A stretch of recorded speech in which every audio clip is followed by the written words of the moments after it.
Magandang oras mga katiyats, mga kababayan sa buong Pilipinas, Luzon, Visayas, Mindanao at sa ating mga katiyats in abroad, lalo na dyan sa the Middle East. Ingat-ingat lang kayo dyan at huwag masyadong lumabas pag hindi gaanong importante.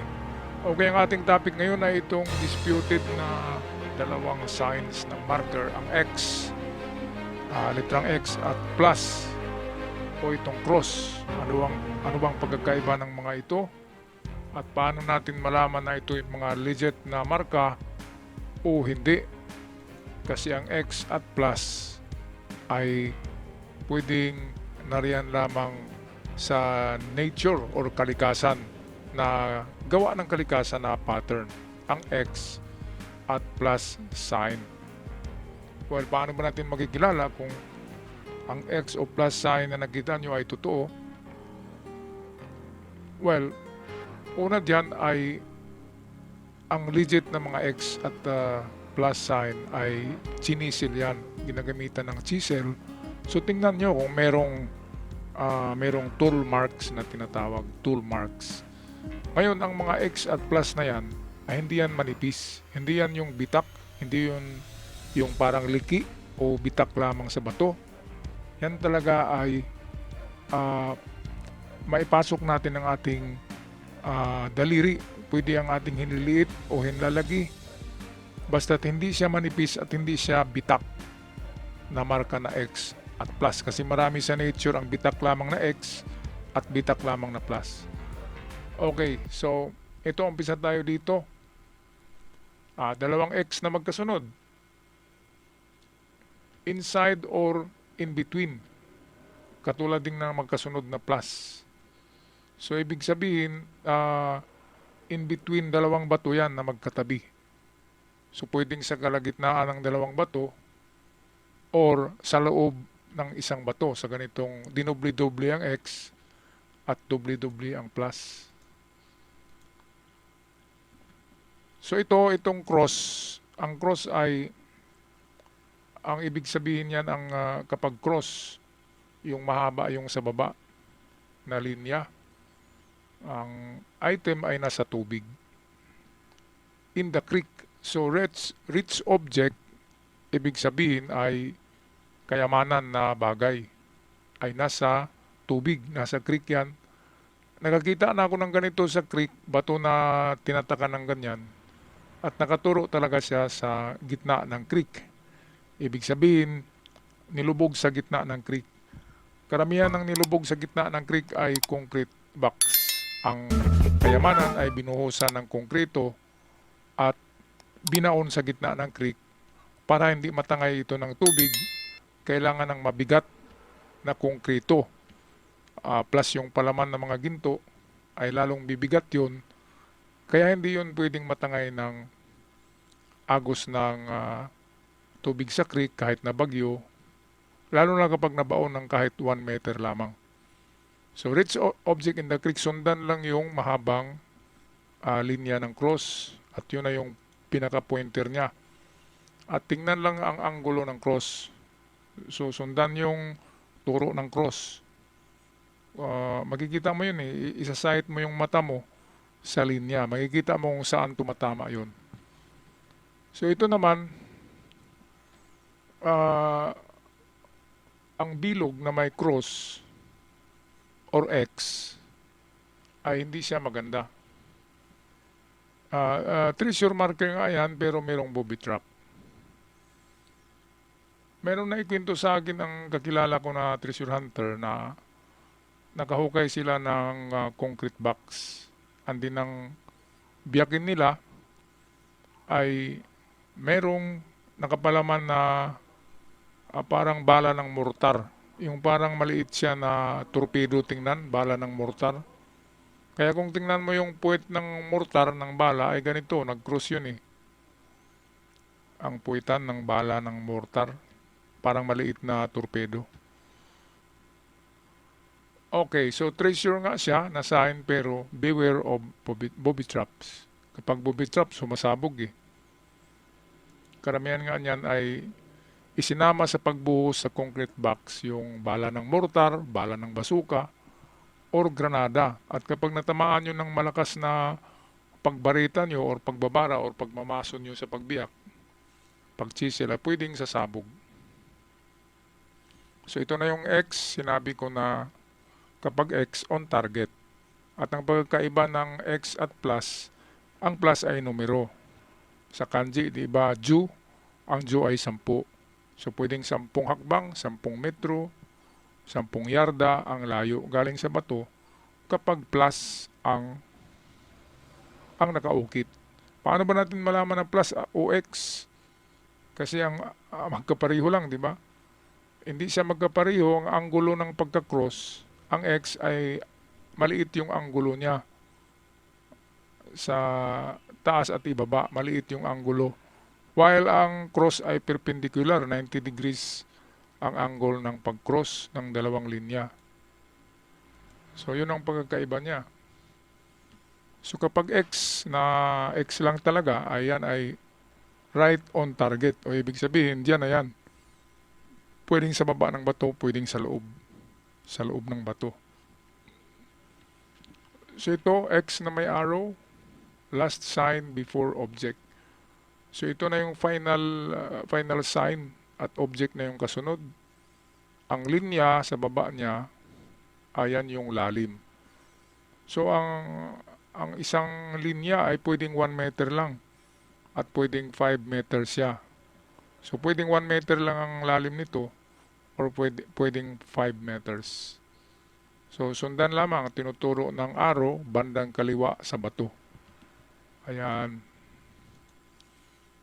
Ito naman, tree tied around by a wire, one end pointing to any direction. So ito pertaining sa kahoy ito eh. So kahoy tinalian ng wire,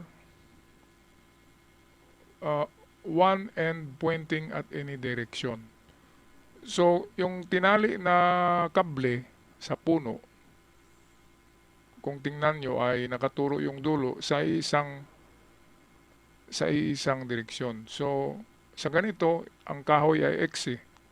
Ang kahoy ay X, ang item ay tinuturo ng dalawang putol na dulo ng wire or kable.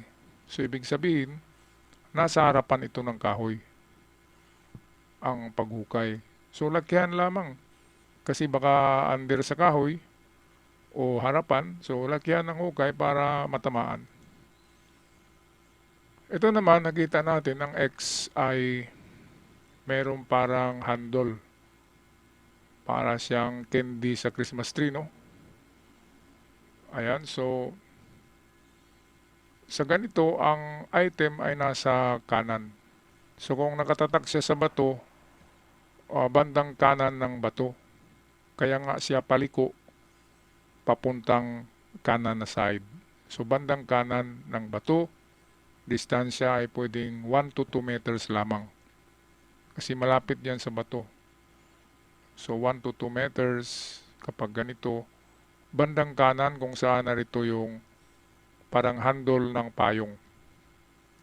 So here is the object. Ito na yung sinabi ko na cross. Under or inside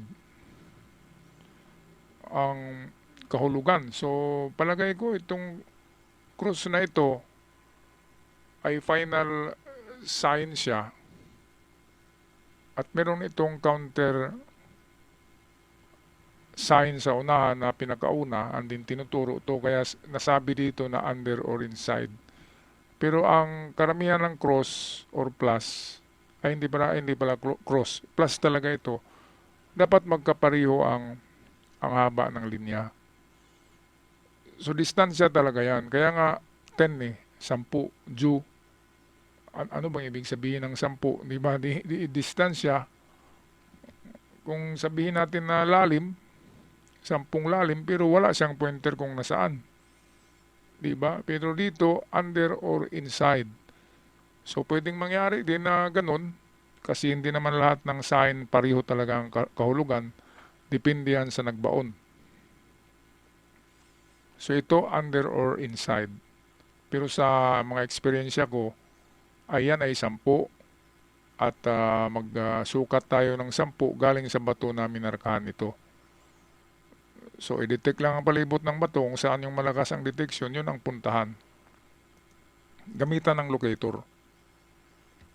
So, ito yung here, oh. Dito na.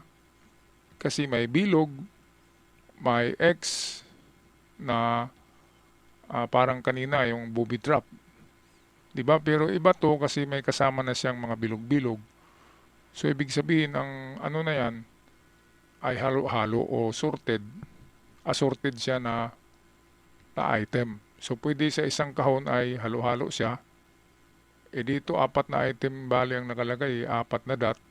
So, pwedeng halo-halo siya na klaseng ginto, alahas, gemstones, at kung ano-ano pa. Okay, pero ingat lamang, hindi tayo sigurado kasi X pa rin at bilog eh. Baka meron pa rin booby trap.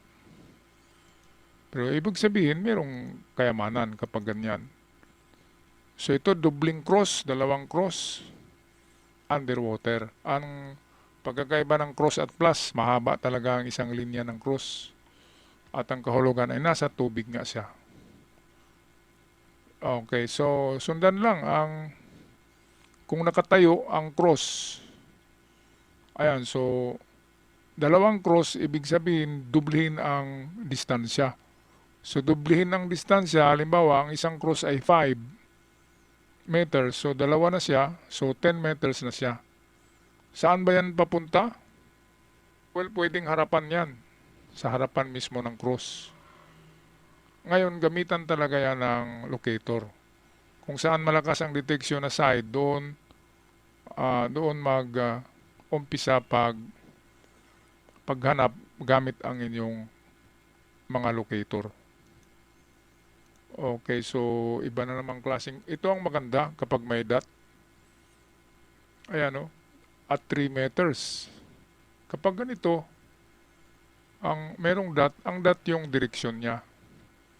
So, at right, tama o. Papuntang kanan pero papunta siyang northeast.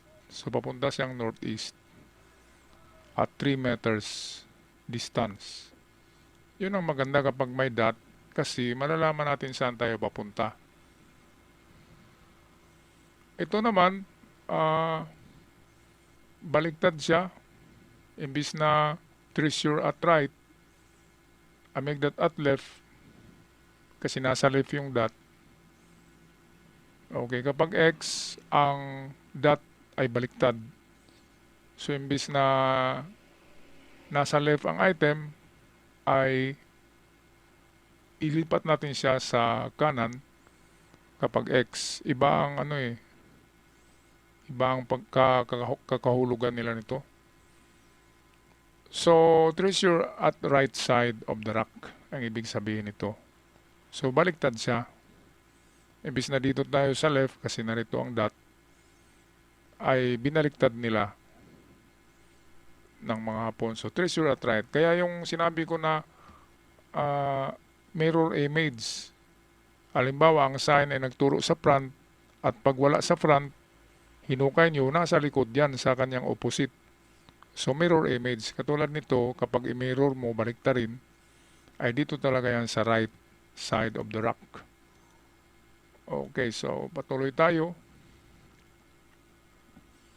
So, itong XU, magdaka tayo, object deposit. Ang U yan ay tunnel. Yan ay simbolo ng tunnel. So, ibig sabihin, ang tunnel ay nasa kanan na banda. So, bandang kanan. So, nakita natin kanina, ang gamit nila sa X ay 3 meters eh.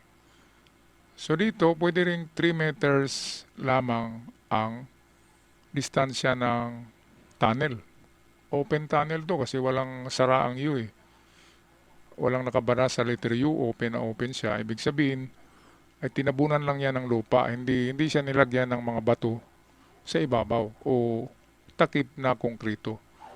So, X plus U, treasure at the right side of the rock kung saan nakalagay. So, ito yung parte ng sakura na sign eh. Ang 3 litra ng Sakura, lahat yun ginamit na treasure sign. At kapag Sakura na mga karakter, yan daw ay kay Prince Takeda na burial, na buried treasure kay Prince Takeda. Kasi si Prince Takeda ang mahilig ng mag-recite ng tula na Sakura. So ito'y litrato ng Sakura. So ibig sabihin, treasure under. Sa number 5, treasure under. Ang number 5 ay kanji yan ng Sakura. Yung ra. Ra na tunog, ito yung simbolo niya. So ito yung nakatagpo ako ng ganito sa bundok, separated treasure to eh. 2 direksyon. So ito, broken sign ang nakalagay. Pero ito ay separated treasure. Sundan lang ang tinuturo ng mga arrow. So left and right to eh. Northeast saka northwest ang tinuturo niya. So gamitan agad ng locator o ng mga dowsing o kung ano man ang inyong pang-detect. Kung saan malakas ang detection, doon maghukay sa direksyon ng 2 arrow. Sundan ang direksyon ng 2 arrow. Alright, so separated treasure yan. Ito naman, target, may guhit sa baba, diamond daw. So, ang nakuha sa ganitong sign, ang nakuha nila nang gumawa ng na libro, ay diamond. Kaya nilagay nila na diamond. Pero ibig sabihin pa rin ito ay treasure under. Under pa rin siya. Itong linya, ito yung takip ng treasures. So, pwedeng under or in front. Ayan, no? So, dahil gumamit ng X, pwedeng 3 meters pa rin ang pinakamalapit na distansya niya. Alright. So, nag-iisang cross far to the object. So, malayo-layo, lalo na kapag malaki na cross, yan na yung sukatin nyo ng inches. Kapag malaki na cross, 2 dangkal o 3 dangkal, yan na ay distansya na yan. Nagsasabi na yan na malayo pa, far to the object. So, sundan lang din ang mahaba na na point. Kapag nakaharap sa iyo ang mahaba, ganito, tulad ng ganito, ibig sabihin yan frontal. Ang sundan ay front. At kung wala kayong madetect sa kanyang front, baliktarin nyo kasi baka mirror image lang. Pamunta kayo sa likuran ng cross. Diretso kayo at i-detect nyo kung saan malakas ang detection, doon na maghukay. So kung gaano man kahaba, kung walang detector, sukatin ng inches ang cross. Halimbawa 12 inches, so 12 meters ang layo. Malayo nga siya, sabi dito, far to the object. Alright, so yan lang ang ating napaka-importante yan kasi X and plus, 2 treasure sign na palaging ginagamit sa pagbaon ng item. Okay, ako magpapaalam na. Maraming salamat sa lahat at sa aking mga avid followers. Ingat kayong lahat dyan at sa mga bago pa lamang nakabisita, huwag kalimutan mag-subscribe. Malaking tulong para manatiling masigla ang ating treasure hunting channel. Hanggang sa muli, paalam at ingat ang lahat.